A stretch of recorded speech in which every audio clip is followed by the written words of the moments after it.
하니라. 아멘. 오늘 본문은 이렇게 시작합니다. 1절 사무엘이 늙음에 갓 졌을 땐 어린 나이부터, 정말 어린 나이부터 성전에서 하나님을 신실하게 섬겼던 사무엘이 어느덧 노인이 되었습니다. 10대는 시속 10km, 20대는 시속 20km, 60대는 시속 60km로 간다는 말이 있는데요. 여러분 그렇게 느끼시나요? 고개를 끄덕끄덕 하시는데요. 어르신들은 젊음이 좋다는 말씀을 많이 하시는 것 같아요. 그런데 주님 안에 있다면 젊음도 좋지만 늙음도 좋은 줄로 믿습니다. 한 분 아멘 할렐루야. 우리의 겉은 낡아지나 우리 속사람은 날로 새로워질 수 있기 때문입니다. 저희도 늘 푸른 마을이라고 하는데요, 에버그린, 참 이름이 너무 좋은 것 같아요. 주님 안에서 늘 푸르다. 뜨는 해도 아름답지만 지는 해도 눈부시게 아름답지 않습니까? 오늘 본문 내용은 아니지만 하나님께서 주신 사명을 끝까지 잘 완수하고 눈을 감은 사무엘처럼 저 여러분의 노년도 정말 석양과 같이 아름다운 주님의 빛을 비추는 인생 되기를 소원합니다. 오늘 본문은 이스라엘 역사의 한 획을 긋는 중요한 사건이에요. 이스라엘이 왕정 정치로 트랜지션 되는 그런 곳에 있는데 그들이 왕을 요구하는 장면입니다. 4절과 5절 말씀 다시 한번 보시면 이스라엘 모든 장로가 모여 라마에 있는 사무엘에게 나아가서 그에게 이르되 보소서 당신은 늙고 당신의 아들들은 당신의 행위를 따르지 아니하니 모든 나라와 같이 우리에게 왕을 세워 우리를 다스리게 하소서 한지라. 왕을 세워달라는 이스라엘 장로들의 요구는 굉장히 당연하고 합리적인 요구처럼 보입니다. 그 당시에 군대가 잘 갖추어져 있던 블레셋과 비교해 보아도 이스라엘은 인구는 많았지만 지파들이 따로 각자 놀았기 때문에 연합되어 있지 못했어요. 또 상비군도 있지 않았습니다. 더군다나 우리가 읽은 말씀처럼 사무엘은 점점 늙어가고 그의 두 아들은 엘리 제사장의 두 아들처럼 자기 아버지의 행위를 따르지 아니하고 이익을 따라 뇌물을 받고 판결을 굽게 했다. 즉 악했다는 거죠. 이 말을 들은 사무엘은 기분이 좋지 않았습니다. 6절 말씀, 우리에게 왕을 주어 우리를 다스리게 하라 했을 때에 사무엘이 그것을 기뻐하지 아니하여. 또 7절에서 알 수 있는 것처럼 사무엘은 왕을 요구하는 이스라엘 백성이 자신을 거절하는 것 같은 그런 느낌을 받았을 것입니다. 여러분이 교회를 개척하고 오랜 기간 정말 사랑으로 희생적으로 섬긴 목사님, 또는 사랑방 처음부터 물심양면으로 섬긴 목자라고 한번 생각을 해보시겠습니까? 교회 성도님들이, 사랑방언들이 다른 목사님으로, 다른 사랑방언으로 바꿔달라고, 교체해달라고 요구한다면 여러분 기분이 어떠시겠습니까?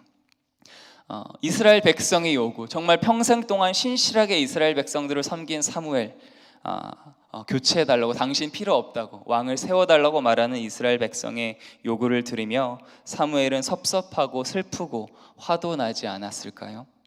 그런데 여기에 사무엘이 위대함이 있는데요, 6절 말씀 다시 한번 보시겠습니까? 우리에게 왕을 주어 우리를 다스리게 하라 했을 때에 사무엘이 그것을 기뻐하지 아니하여 여호와께 기도하매. 이스라엘 백성이 그의 경고를 무시했을 때도 사무엘은 기도했습니다. 21절, 사무엘이 백성의 말을 다 듣고 여호와께 아뢰매. 사무엘은 자기 마음에 들지 않고 섭섭하고 슬프고 화도 났겠지만 감정대로 행동하지 않았어요.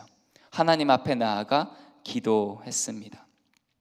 사무엘도 엘리 제사장처럼 비록 자녀 교육에는 실패했던 것 같아요. 하지만 그는 기도의 사람이었습니다.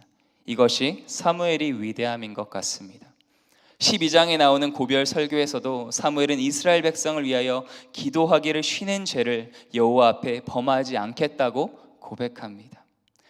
어떤 문제가 닥쳤을 때 어떻게 그 문제를 해결할지 내 머리를 굴리고 다른 사람을 찾아가 도움을 요청하는 것이 아니라 먼저 하나님 앞에 나아가 무릎을 꿇는 자, 기도하며 하나님이 일하신다는 것을 믿고 무릎으로 승부 보는 자, 나의 도움이 어디서 올고 천지를 지으신 여호와 하나님에게 서로다, 이렇게 고백하며 하나님의 도움을 구하시는 자, 그 사람이 바로 하나님의 사람인 줄로 믿습니다. 저와 여러분이 사무엘과 같은 기도의 용사가 되시길 주님의 이름으로 축원합니다. 왕을 세워달라는 이스라엘 장로들의 요구는 굉장히 당연하고 합리적인 요구처럼 보였어요. 하지만 성경적이고 신학적인 관점 또는 하나님의 입장에서 보면 그 요구는 합리적인 것이 아니라 굉장히 어리석은 것이었습니다. 또 어리석인 것일 뿐만 아니라 악한 것이었어요. 왜냐하면 이스라엘에게는 이미 왕이 있었기 때문입니다. 7절 8절 말씀 보시면 여호와께서 사무엘에게 이르시되 백성이 내게 한 말을 다 들으라. 이는 그들이 너를 버림이 아니요 나를 버려 자기들의 왕이 되지 못하게 함이니라. 내가 그들을 애굽에서 인도하여 낸 날부터 오늘까지 그들이 모든 행사로 나를 버리고 다른 신들을 섬김같이 내게도 그리하는도다. 이스라엘 백성은 출애굽 때부터 이때까지 이미 수없이 많은 승리를 경험했습니다. 그들의 군사력이 뛰어났기 때문도 아니고 그들의 전략이 훌륭해서 그랬던 것도 아닙니다. 그들의 왕 대신 하나님이 그들을 위해 앞서가시며 친히 싸우셨기 때문이에요. 그래서 왕을 세워달라는 그들의 요구는 하나님의 왕대심과 통치를 거부하는 사악한 것이었습니다. 이스라엘 백성은 왜 왕을 요구했을까요? 5절에 보면 사무엘이 나이가 들고 그의 두 아들은 악했기 때문에 그런 요구를 한 것처럼 보입니다. 하지만 진짜 이유는 아니었던 것 같아요. 이스라엘 백성들은 엘리와 사무엘의 아들들을 통해서도 사무엘처럼 위대한 하나님의 사람들, 그의 자녀들도 악할 수 있다는 것을 이미 잘 알고 있었잖아요. 그런데도 왕을 요구했죠. 왕정 정치는 어떤 거죠? 왕의 아들은 자연적으로, 자동적으로 왕위를 계승하게 됩니다. 하지만 엘리 제사장을 통해 사무엘을 통해 그 자녀들, 위대한 하나님의 사람의 자녀들도 꼭 위대한 것이 아니라 악할 수 있고 형편없을 수 있을 수 있다는 것을 경험했음에도 왕을 달라고 한 것이죠. 이스라엘 백성의 진정한 동기는 바로 다른 나라들처럼 되고 싶었기 때문이에요. 5절 보시면 모든 나라와 같이 우리에게 왕을 세워 우리를 다스리게 하소서. 좀 더 구체적인 이유가 20절에 나와 있죠. 우리도 다른 나라들 같이 되어 우리의 왕이 우리를 다스리며 우리 앞에 나가서 우리의 싸움을 싸워야 할 것이니라 하는지라.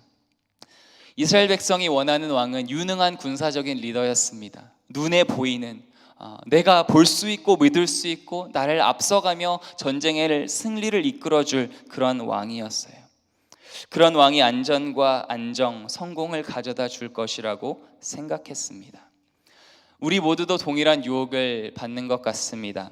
하나님을 믿지만 때로는 보이지 않는 하나님보다 내 눈앞에 보이는 세상의 왕, 우상을 신뢰할 때가 있습니다. 돈과 물질, 명예와 권력, 외모, 인기, 인맥, 자녀 교육이 안정적이고 성공적인 삶, 행복한 삶을 살게 할 것이라고 종종 생각할 때가 있고 그렇게 살 때가 있습니다. 하지만 하나님은 사무엘을 통해 분명히 경고하세요. 10절에서 18절의 내용을 요약하면 17절 너희가 그의 종이 될 것이라고 할 수 있을 것 같아요. 너희가 바로 그렇게 원하는 그 왕, 세상 왕이 너희 아들, 딸, 밭과 포도원, 감람원, 노비, 소년, 나귀할 것 없이 제일 좋고 가장 아름다운 것은 다 가져갈 것이다. 그것이 하나님의 경고의 말씀이셨어요. 우상은 행복과 만족, 권력, 안전과 안정, 인정과 사랑, 성공, 자유, 참 많은 것을 약속하지만 그 약속을 하나도 지키지 못합니다. 오히려 우리를 공허하게 만들고 노예가 되게 하죠. 또 18절에서 볼 수 있는 것처럼 아무리 불러도 우리를 구원해 주지 못합니다. 하지만 이스라엘은 이 하나님의 무서운 경고의 말씀을 듣고도 놀랍게도 듣지 않아요. 19절 백성이 사무엘의 말 듣기를 거절하여 이르되 아니로소이다 우리도 왕이 있어야 하리니. 이스라엘 백성에게 답은 이미 정해져 있었습니다. 몇 년 전에 답정너라는 표현이 굉장히 핫했는데요. 답은 정해져 있고 너는 대답만 하면 돼 라는 표현이에요. 그러니까 내가 듣고 싶은 답이 이미 정해져 있어요.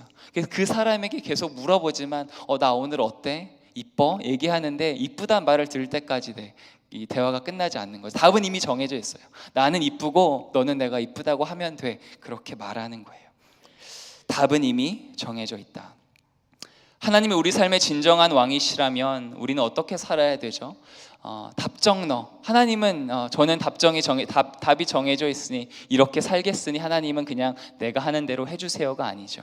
하나님의 방법대로, 하나님의 법대로 살아야 합니다. 이스라엘의 문제는 힘없는 군대가 아니었어요. 연로한 사무엘도 그의 형편없는 아들들도 아니었습니다. 이스라엘의 문제는 그들의 부족한 믿음이었습니다. 그들이 생수의 근원이신 하나님, 만왕의 왕 여호와 하나님을 버리고 안개와 같이 없어질 세상 왕을 의지한 것이 문제였습니다. 하나님께서 이스라엘 백성의 요구대로 그들이 원하는 왕 사울 왕을 주셨지만 그것은 하나님이 기뻐서 그러신 것이 아니죠. 답정너인 이스라엘, 그들을 심판하시는 것이었습니다. 하지만 우리에게 소망이 있는 것은 그런 심판 가운데서도 하나님은 은혜를 베푸시고 그분의 주권과 섭리 가운데 다윗 왕을 통해 또 그의 후손을 통해 결국 예수 그리스도가 오게 하셨죠. 사랑하는 베델 성도 여러분, 우리의 문제는 문제가 큰 것이 아닙니다. 우리의 믿음이 작은 것이 문제입니다. 우리 앞에 닥친 경제적인 위기, 관계적인 어려움, 진로의 불투명함, 건강의 위기, 자녀의 방황, 내 힘으로는 도무지 해결할 수 없을 것 같은 이 너무나 커 보이는 산과 같은 문제, 이 어려움과 위기 가운데 이스라엘 백성들처럼 세상의 왕, 세상의 방법, 세상의 지혜를 구하는 것이 아니라 우리의 진정한 왕이요 유일한 구원자 되시는 여호와 하나님께 나아가 무릎으로 정면 승부하시는 저 여러분 되시길 주님의 이름으로 축원합니다. 그래서 우리 앞에 닥친 위기가 위대한 기회가 되어서 하나님을 높이는 간증이 되기를 축복합니다. 함께 기도하겠습니다.